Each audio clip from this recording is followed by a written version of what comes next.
Last week, 2 innocent lives were taken at Annunciation Catholic School in Minneapolis.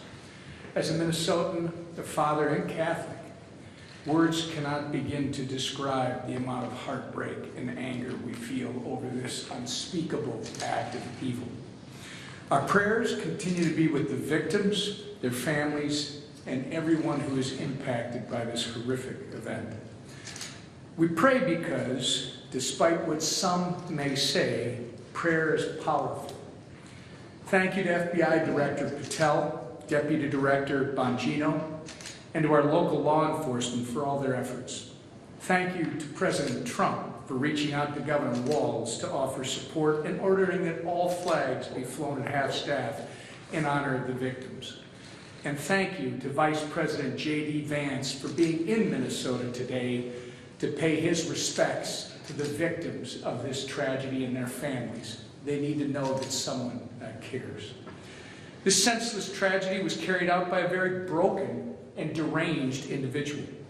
He is the unfortunate picture of the current mental health crisis we have here in the United States. A mental health crisis that has been normalized and exacerbated by extreme Democrat policies. We cannot allow any more innocent lives to be taken by someone who should have received help long before they had a chance to become violent.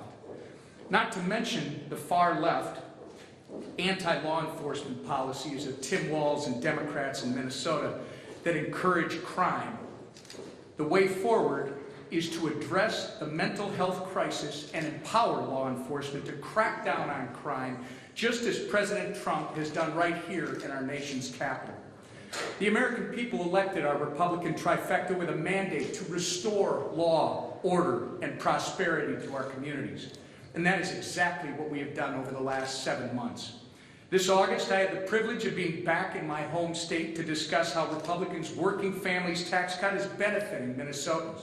It was an honor to host several Trump administration officials, including Labor Secretary Lori Chavez DeRemer, Environmental Protection Agency Administrator Lee Zeldin, and Federal Transit Administration Administrator Mark Molinaro, who all helped highlight the ways this once-in-a-generation piece of legislation improves the lives of so many.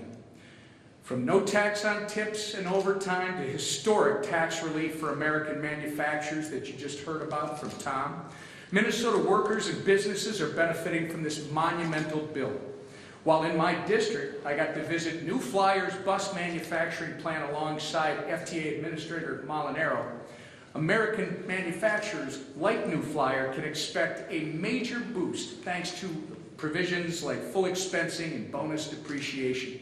With 12% of employment in Minnesota being in the manufacturing sector, hundreds of thousands of Minnesotan workers stand to benefit.